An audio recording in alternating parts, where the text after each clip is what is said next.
Okay, so in the past we've had what I would call these generations videos, comparing G1, G2, G2, G3. And then I had sort of the sibling ones in which we looked at, let's say within a G3, looking at the ProDesk, 600, 400, and of course the EliteDesk 800. This time we actually have two of the G1s, but from different companies. We've got the Lenovo and HP. This is the HP EliteDesk 800 G1DM, which later on, of course, we just called the Mini. And then this is the Lenovo ThinkCentre M93p. And they both came out close to about the same time. I have another video that talks about how, the various generations, like, what's a G2 for HP, how does that compare, and what is it, on Lenovo or Dell, etc. So using that chart, that's what I came up with to know how to compare these two with. Now, they're both running i5 4590Ts in them, and that's a quad-core processor. They both, if you may notice, do support vPro.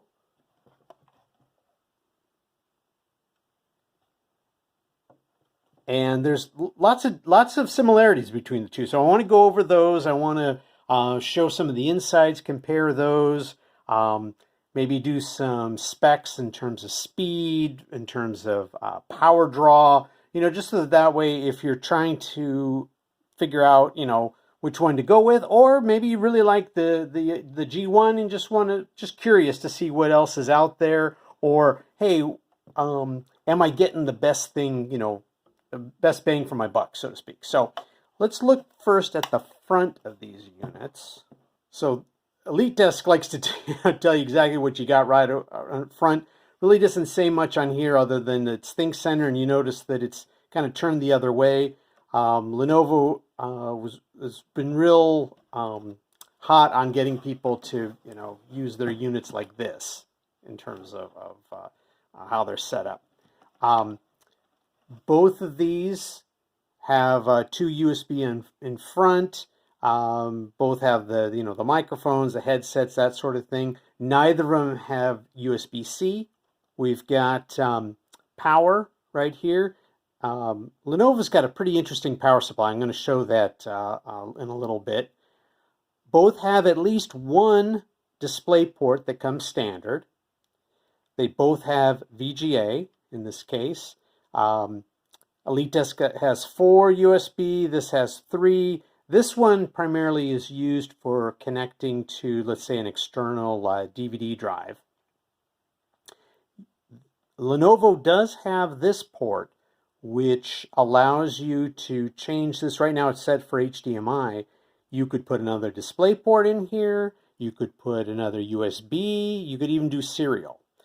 Of course, they both have VGA. For some reason, the G1 and later models of the EliteDesk don't have this, but it also has an in for sound. And of course, it has an extra display port that comes standard here.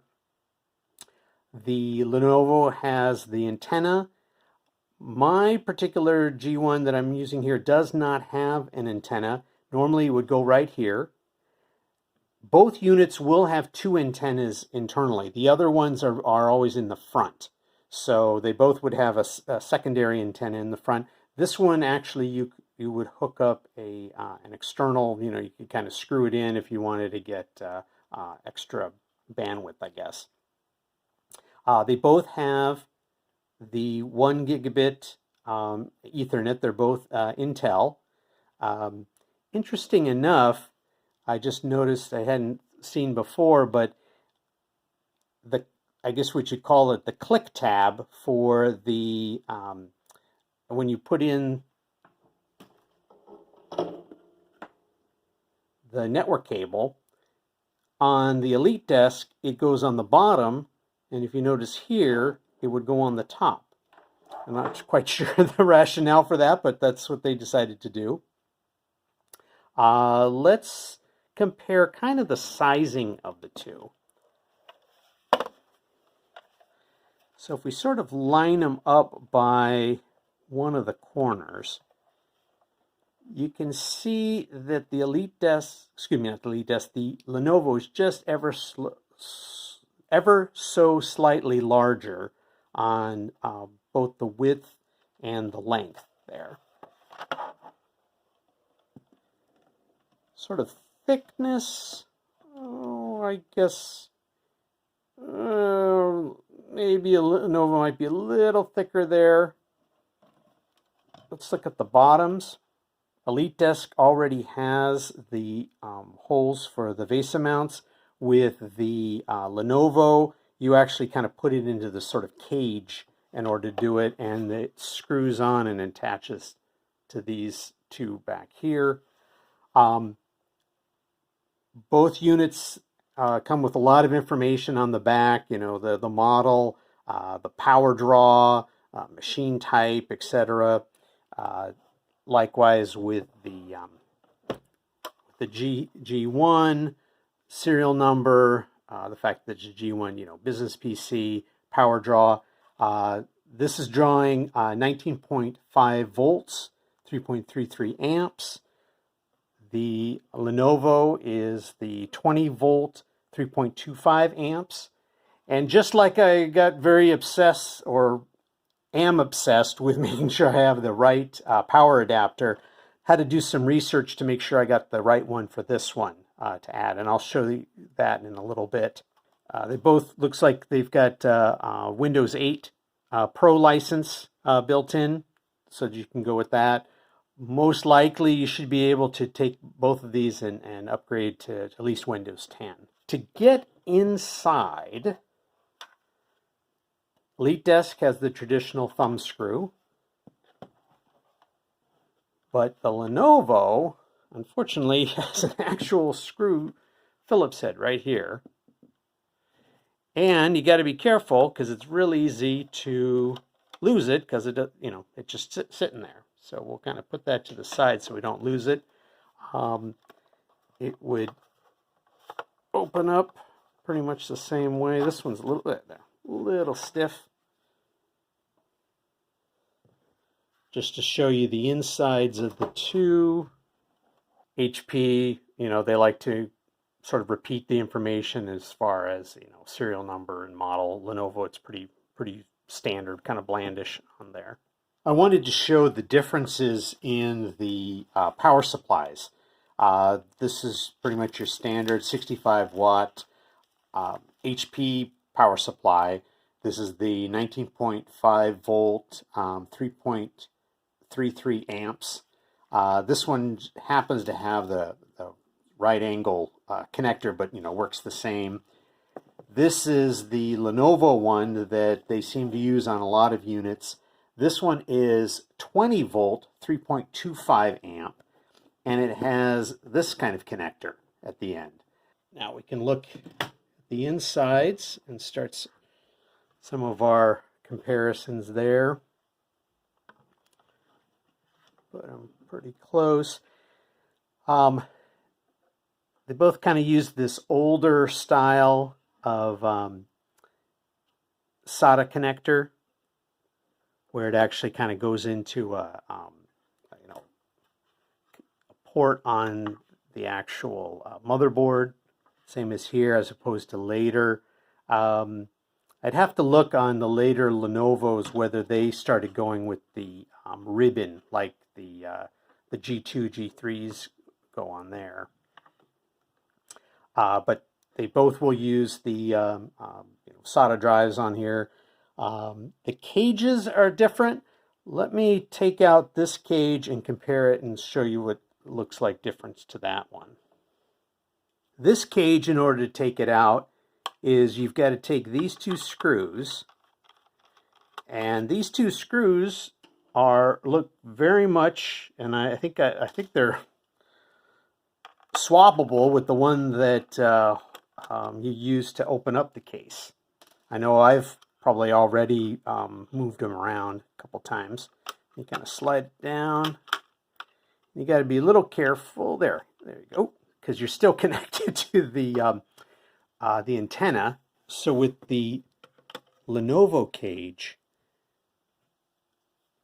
conceivably you could just sort of lay the drive on here, but the standard is that you have it here, you flip it over, you take one of these screws, which if you're lucky it comes with your Lenovo, otherwise it's missing. You screw it in there and then it sort of locks it in. I mean, I guess probably if you're using a mechanical drive, heavier thing, it might be more critical. With the EliteDesk, same thing, as I could just lay it in there, or what some folks do is use one of these kinds of various screws to lock it in. Dampeners. Again, for the mechanical drives, it's probably critical for these. A lot of times I'll just put maybe one screw here just so that I can kind of, sort of hold it or lock it so it gets caught in the sort of this tray here. So, okay. So we got the SSD drive trays. Let's see. You notice they both seem to like to put the memory under there. One nice thing with the EliteDesk is a little easier to get right to the memory to be able to change. With this, I'm going to have to, I have to remove this in order to get to it. While we're here, and what I'll do is let me take out this tray so I can get to show you more underneath. Okay.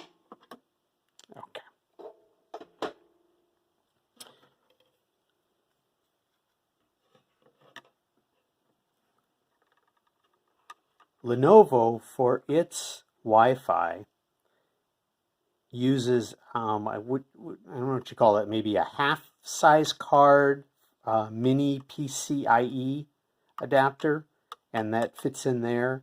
Of course, your two antenna.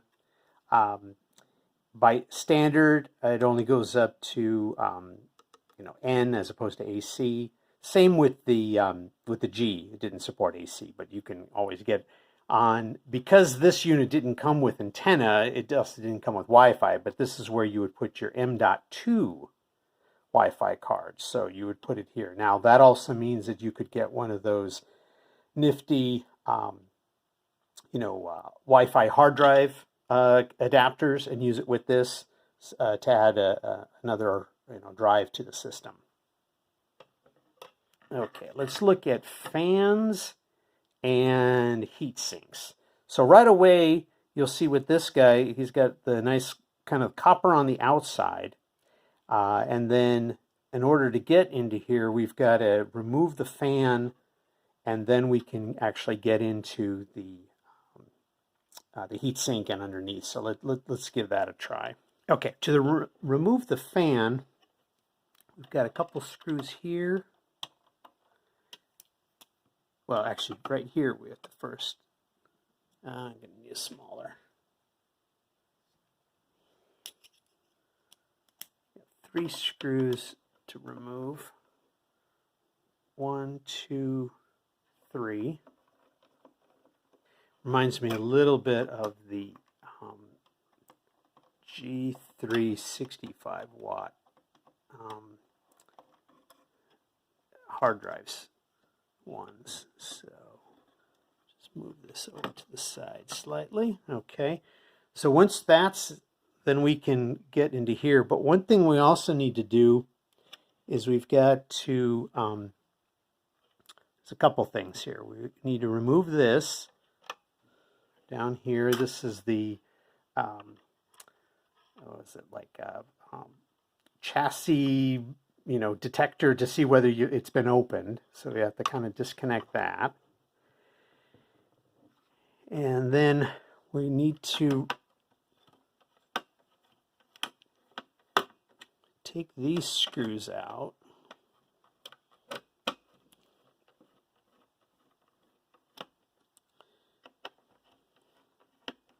We actually want to do it more in a kind of a pattern cross, but for now I'm just doing it there.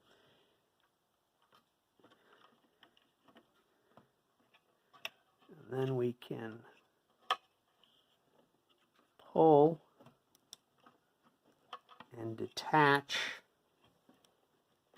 the whole heat sink.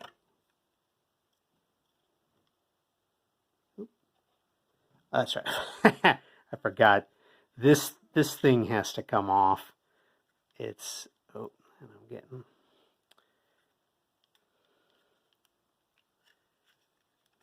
okay. Oh, I know what it is. It's the speaker. So you got to unhook that from there. Oh, and then you lightly squeeze this and it pops it off. So, okay, there's our heat sink.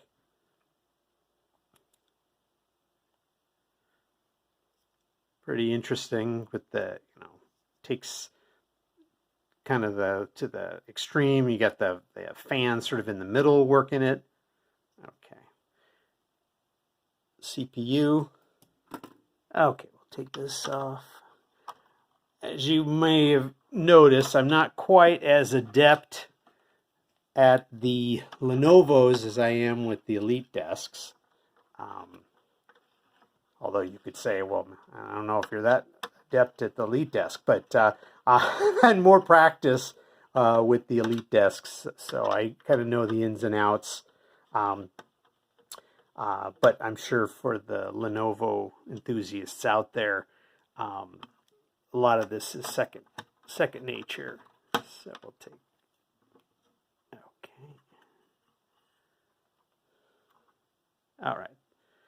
There's our heat sink. So little differences. So this is, straight out copper here, where with this one you've got copper. It's just that it's, it's kind of a it's just a different approach of how things are set up. But because these didn't have the 90 watt or 95 watt units, and those had the copper, then just your sort of base G1s all had the copper, so that's nice. Fans are pretty similar. I mean, this fan on the Lenovo looks a lot more like the G2, G3 type later on versus this Foxconn, which is the more boxy and, kind of just fit in for that particular, setup. Now, one other thing that the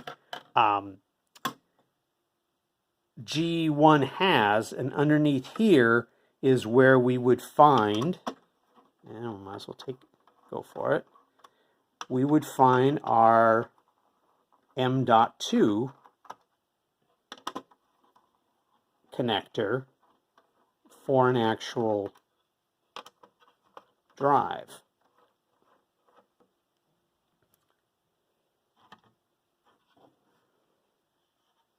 Got a lot of stuff in the way there, but there's your M.2. It's, of course, supports a 2280. The Lenovo does not have an M.2. So depending on how you do it, you should be able to figure out, so you could get 3 drives in here. You could use the this over on the M.2 for the Wi-Fi. You could do a Wi-Fi hard drive there. You could do another drive here. And then, of course, there's SATA. Where this, you would just have, in essence, the straight out SATA drive. I've experimented with trying to use that half-height PCIe as a way. They do have adapters that allow you to put on a M.2 on there. The problem is that it's just too tight right here. There's just not enough space, and I whittled it down to where I could just barely, but it still would not go down. So it would fit, but I'm not a real fan of just having it, laying there, kind of standing up. So That's one, kind of negative. One thing I wanted to point out was that they both will support up to an i7 4765T. So they both need to use T processors. The Lenovo will go just a little extra. They support an i7 4785T. If you if you were so inclined, I would be I wouldn't be surprised if the EliteDesk would also support it, but in the specs, it only goes up to the 4765T. But again, everything else, it is kind of nice, this optional connector here, which kind of harkens to the Flex IO that you're going to start seeing in the G3s. Well, I guess technically they don't call it Flex IO, but the G2 does have sort of an optional port that you can play with, of course. But here you're already at a Gen 1, and you have the ability to put in a different connector here. The old ones, even prior to this model, this one could be used to add another antenna, because the original ones only came with a single antenna. Back here, this would just be a second one right here. So I don't know if that would be that great, but that is an option. Let's put everything back together, and let's run some speed tests and also power tests. Okay, we just started up the EliteDesk 800G1 Mini, and before I even turn the power on, just sitting there, it draws about 1 watt. Once it sort of comes up, settles down, it's around anywhere from 13 to 15 watts. Right now we're looking at core temperatures for that CPU, what is that, roughly around 34. We're going to do a heavy load on it, see what we get for power and also for the thermals. So let's check that out. We'll run this for 5 minutes and check back to see what the numbers look like. Okay, looks like after 5 minutes we had a max of 72 degrees. And as far as power, is pulling down about 54 watts. Let's stop it and see how quickly it cools down. So it looks like just after a couple minutes of cool down, we're down around the 51 range. Power is down at 13 watts. So it is coming down pretty quickly, which is nice. I'm going to put it to sleep and see how much it draws on there. When we put to sleep, it was drawing about 1.8 watts, and it went to sleep pretty quickly. So, and came back from sleep near instantaneous. Now we're looking at the Lenovo, the M93p, and when you just have it sitting with no power, you're drawing about half a watt. When it comes up and sort of settles down, it's in the 13.5 watt range.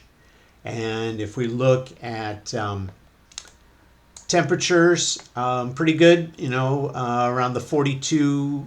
This is the same CPU in both units, so it gives a good way to get a good comparison as far as the cooling, etc.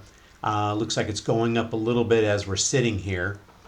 So let's try a heavy load on this one and see what we get as far as thermals and also the power draw. We're going to run it for 5 minutes and see how our numbers go. Okay, we're approaching the 5-minute mark, and we can see that we had hit a high temp of 69, around 67 right now. Power was 35, 36 watts at the max. Let's see what happens when we kill the heavy load, how quickly it sort of starts to recover. Let me show you what I did a comparison on Geekbench, some of the numbers. So I ran Geekbench 6 on the G1. So here's the G1 under Windows. Here's happened to be the G1 under Linux. You can kind of see the numbers here. There are definitely differences if you look at the Lenovo for the single core versus the DM. What is that? Probably 10% slower there. The multi-core are pretty much the same. Actually, in here, the HP under Windows for some reason was a little slower there. So these, I think, are pretty straight on. These are a little slower. So looking at these numbers, the G1 comes out just a little bit ahead of the Lenovo. Recommendations. So both obviously are older units. They're the G1s of their time, and but they do hold up. I use my G1 for a NAS all the time. I also use another G1 kind of as my primary machine in a Proxmox cluster. The Lenovo is a nice unit. I was just impressed with some of the stuff, particularly the ability to change that one port out to other things. Of the two, though, I would still go with the EliteDesk 800 G1 Mini, and mostly because that has more expandability. You've got an actual M.2 slot in there. You've got a M.2 Wi-Fi slot that could be changed and used for a hard drive also. And then on top of that, you still have the SATA. Where with the Lenovo, I couldn't even fit in. I was trying to do a hack to use the Wi-Fi port as a secondary 2230 slot. Just wouldn't fit. The other thing with the Lenovo, it just seems a little harder to work on in terms of, even something as simple as changing the memory or adding the memory, and having to take out the whole caddy, versus with the G1 you can just put them straight in, and just of course just how the caddies work. More screws. I don't know. I guess I've just gotten so used to the T15 screws everywhere. I kind of like the consistency. Where with the Lenovo, you've got different size of Phillips on it. Again, nice unit. If you get a good price on it, I would go for it. They both use the same CPUs. The temps were a little better on the Lenovo by 2 or 3 degrees. Power consumption was pretty much the same between the units. In the end, I would still go with the G1 from HP.